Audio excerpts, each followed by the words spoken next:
Bonjour à tous et bienvenue dans le MAG sur Sensation. Aujourd'hui, nous recevons Caroline Burdina-Montigno. Vous êtes artiste peintre. Bonjour. Bonjour. Merci d'être avec nous. C'est un plaisir. On va, si vous le voulez bien, apprendre à mieux vous connaître. Vous êtes originaire de l'Est de la France, puisque vous êtes né à Strasbourg.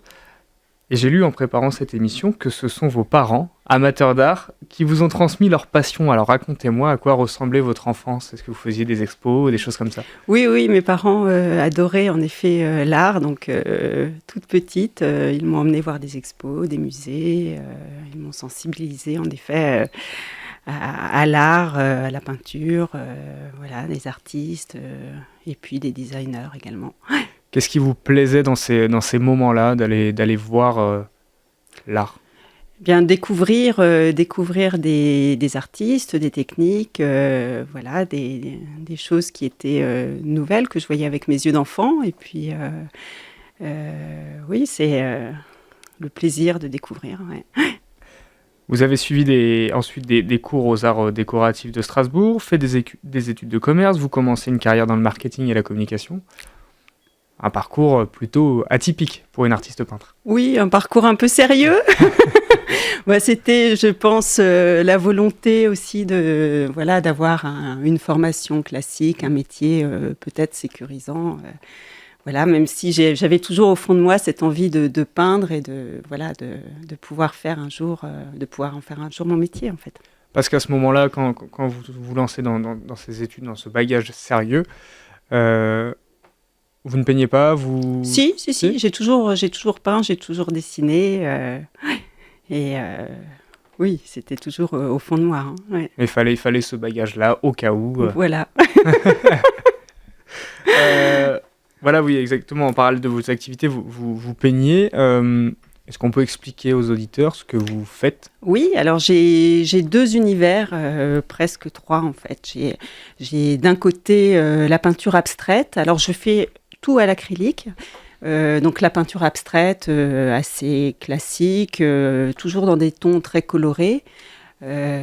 Qui pour moi, c'est vraiment une partie de mes créations qui est importante. C'est quelque chose que je fais depuis toujours et que je fais régulièrement, soit sur des créations pures et simples de ma part, soit sur des commandes que des clients me font sur des formats précis, des coloris précis pour leur intérieur. Et puis à côté de ça, j'ai un univers complètement différent qui est composé de ce que j'appelle mes petites nanas, qui sont des silhouettes filiformes au trait par trait, que j'ai commencé à faire à l'acrylique, que je fais maintenant au Posca, qui sont ces gros marqueurs de tagger qui contiennent de l'acrylique également. Et donc ce sont des silhouettes de petites nanas, souvent en bikini, un petit peu faux-folles, gaies, légères. Et le troisième pan de mes créations, en fait, j'ai essayé de mixer un petit peu les deux sur des toiles en faisant un fond plutôt abstrait, en y intégrant des petites nanas au pinceau, à l'acrylique. Les trois univers se rejoignent oui, dans ce dernier univers. Qu'est-ce que vous voulez montrer à travers ces tableaux ? Alors moi, mes créations sont toutes, je pense et j'espère, gaies. J'utilise des couleurs très flashy, des couleurs qui pètent. Et mes petites nanas, qui elles sont assez épurées, sont très gaies en fait. Elles parlent d'amour, elles parlent de choses, de jolis sentiments et de choses positives, de vacances, de soleil. Donc c'est ce que j'essaye de transmettre. Et puis c'est un petit peu ce que j'ai au fond de moi aussi. Je suis une éternelle optimiste. J'aime la vie, j'aime m'amuser. Et j'espère que ça transparaît un petit peu dans mes œuvres. Et à quel moment on passe de la passion au métier passion ? Quel a été le déclic ? Alors, c'est un événement un petit peu dramatique en fait dans ma vie. Il y a bientôt 5 ans, en fait, on m'a diagnostiqué un cancer. Ce qui a été, comme toutes les personnes concernées par ce type d'annonce, un grand chamboulement dans ma vie. Et ça a été aussi le déclic, c'est ce qui m'a donné une fois que j'étais guérie, qui m'a donné vraiment l'énergie et l'envie de vivre encore plus la vie à fond. Et puis je me suis dit, voilà, j'ai toujours eu envie de le faire, je vais le faire maintenant. Et alors, j'ai déployé pas mal d'énergie parce que je ne connaissais personne dans le milieu à l'époque.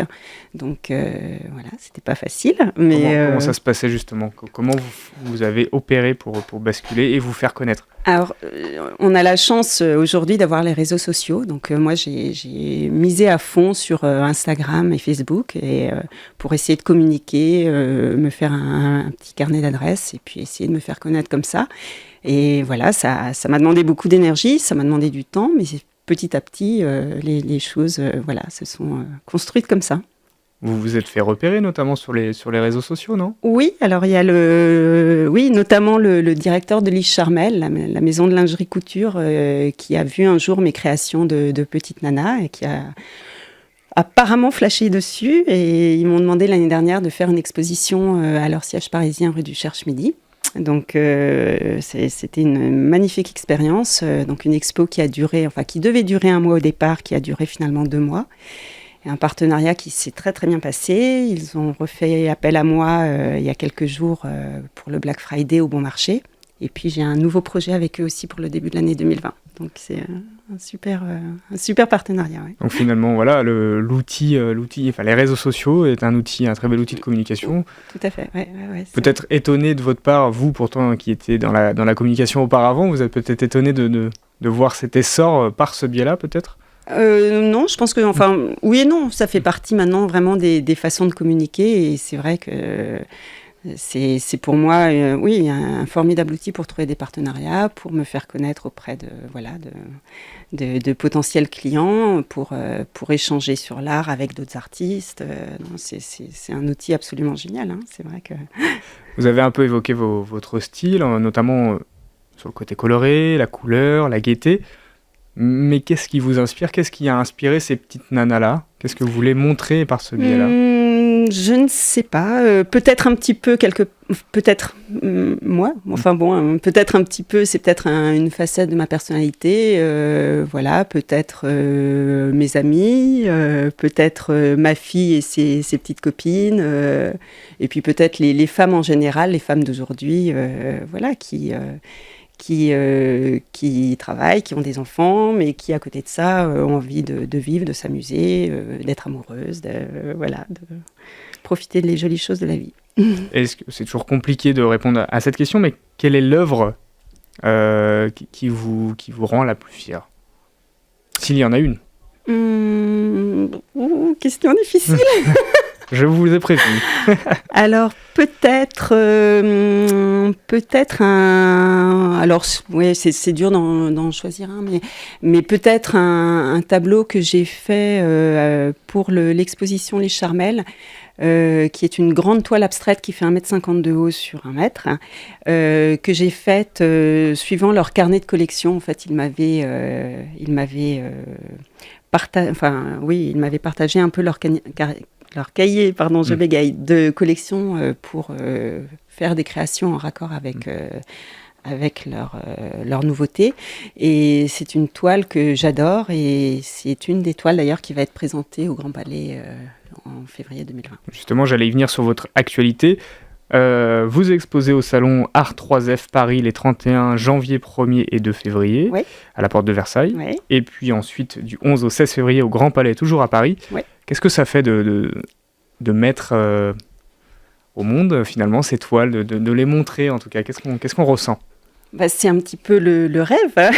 C'est vrai que c'est beaucoup de bonheur. C'est beaucoup de joie aussi, parce que finalement, c'est un métier assez solitaire. Quand je suis à l'atelier, il y a d'autres artistes, nous sommes 8, mais c'est quand même un métier assez solitaire.